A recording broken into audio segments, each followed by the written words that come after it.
This hat, see that hat? It says blessed. I was wanting to wear this hat for this video because I'm having a bad hair day, among other things. But we won't do that. We'll do something different. I want to catch you up on what's been going on since I made my last video. Because I'm running into some hard times. Hard times guy, I guess, supposed to run into hard times occasionally. Monday, the 12th of May. I've been looking forward to this week and this upcoming weekend for quite a while now, ever since spring probably, when the weather got nice. I've been thinking about this upcoming US 50 yard sale because I like to participate in that. I like to participate as a buyer on Thursday, and then I like to have my barn open on Friday and Saturday and participate in it as a seller. Well, I have been really looking forward to that. Intended to be spending the last week and a half, 2 weeks getting ready for it. So this is that point in the movie where we say 4 weeks earlier, or we go and we have a flashback. Late in March or early in April, I had an appointment with my regular heart doctor, my cardiologist. And it was kind of like a semi-annual or annual checkup. And we had our visit, and he thought everything was going pretty well. And I just had a lot of little things going on that added up to me that something was going on that we needed to be a little more serious about than we were being. So I told him, I said, I want to have a heart cath. And he said, well, I don't want to just schedule a heart cath based on what I'm seeing. Let's have a stress test first. I said, okay, I'm up with that. And at that same point in time, I was having difficulty with a tooth that I need to have pulled. Had a tooth that was broken in two, and all this was trying to make it happen once so I could get over it all and get ready for the US 50 yard sale. We scheduled the stress test on the 9th of April. Betty and I went to town in separate vehicles. She went home after the stress test. I went to the Robson auction barn, which was my plan for that day. And I went to the auction, bought a number 12 Crockett, weighed about 40 pounds, and carried it about 50 yards to the truck. And had a little trouble doing that. Wednesday, I had the stress test. Didn't get any call from the doctor about it. So the following Monday, I called them. And they said, well, you failed the stress test. So we want to schedule you for the heart cath, and we want to schedule it for the 17th. I said, that won't work. I've been off Plavix, and I'm getting ready to have a tooth pulled on the 17th that needs to come out. I can't wait. I've waited too long. They went ahead and scheduled the heart cath for the 23rd, and I had the tooth pulled on the 17th.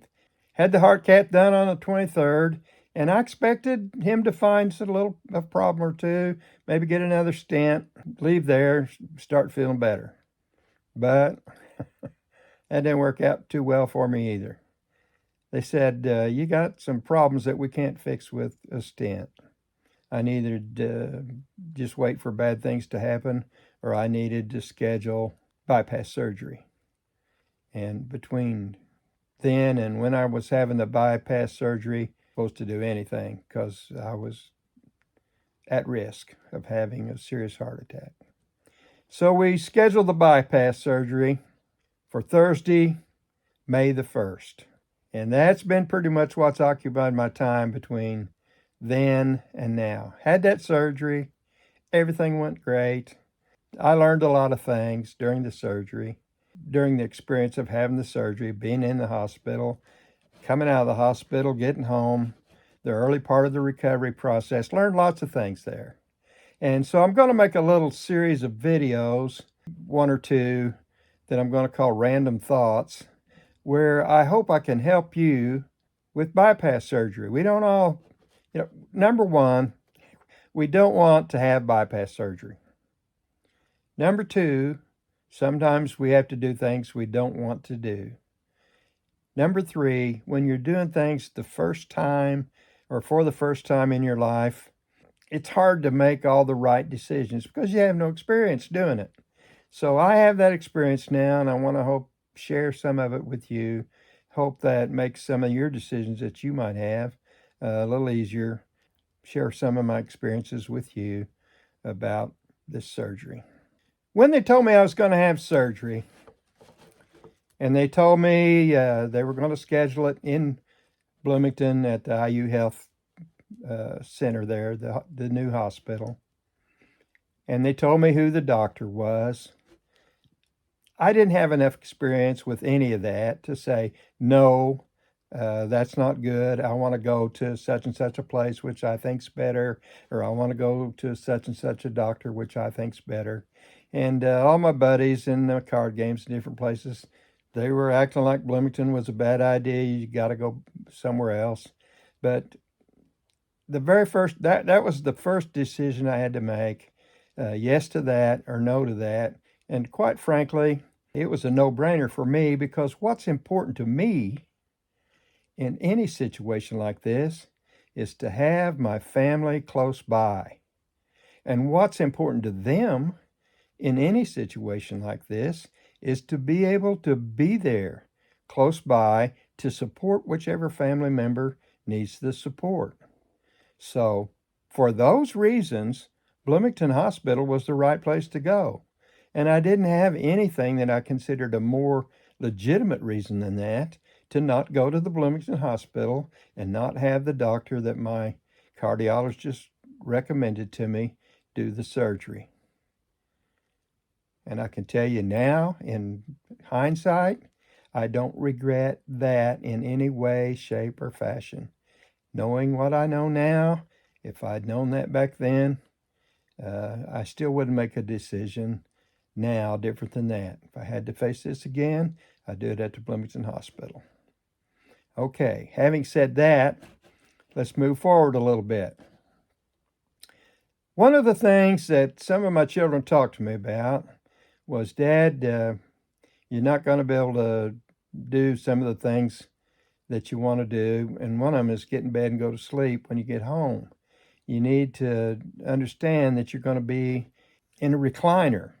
Everybody that does this comes home and sleeps in a recliner in the beginning. Well, I didn't see any problem with that.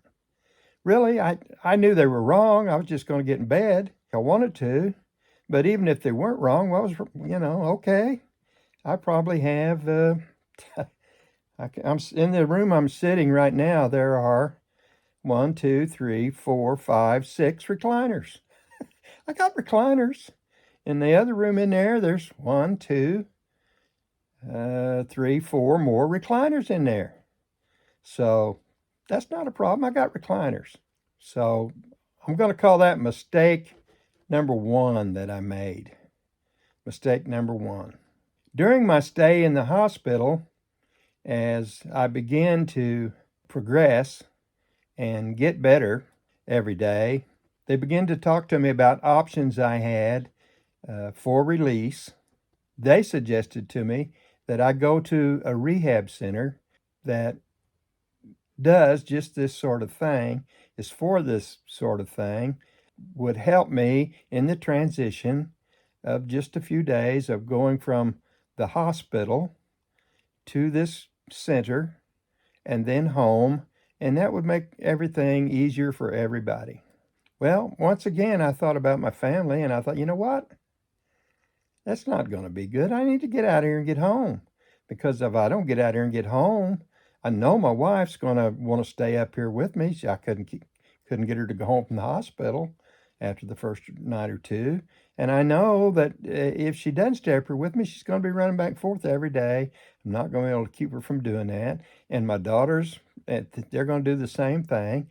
The best place for me to be is close to them at home.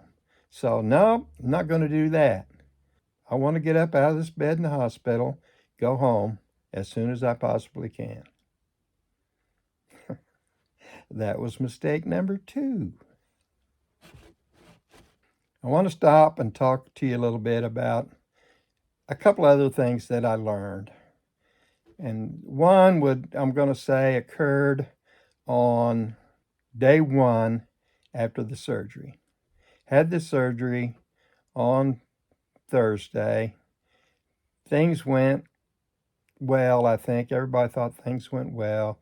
The doctors were pleased. I was out of it, so I couldn't have an opinion one way or the other.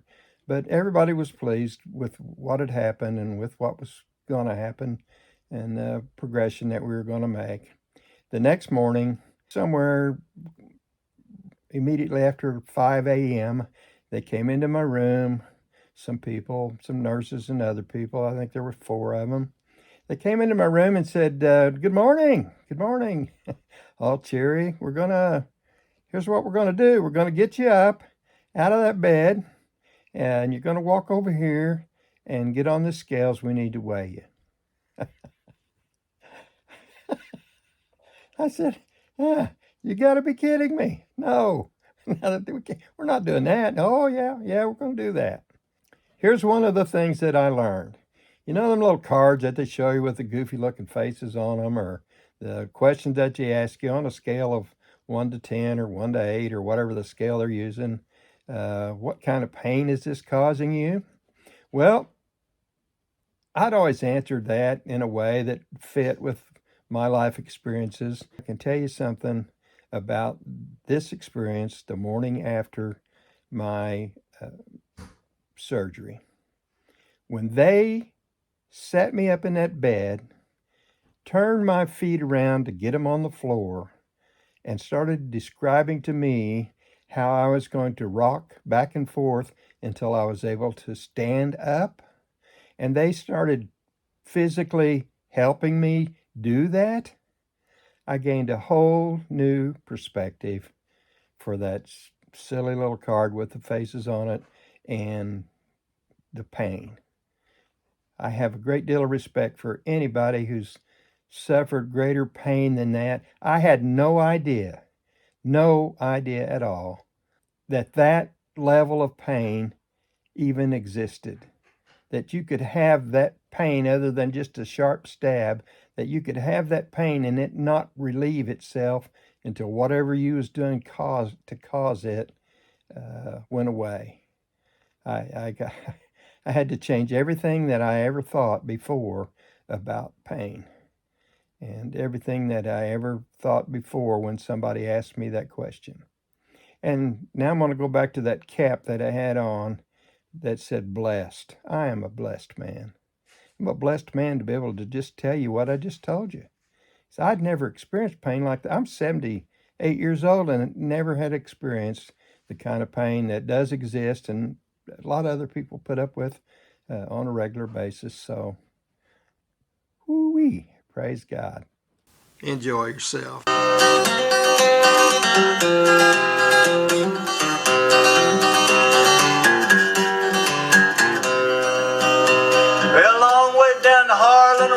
Busted back in a heavy load, won't get through to save my soul early in the morning.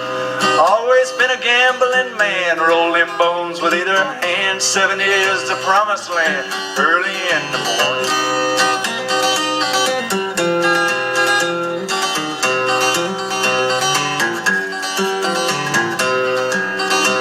Well, whiskey be my dying bed, tell me where can I lay my head. Not with me is all she said, early in the morning.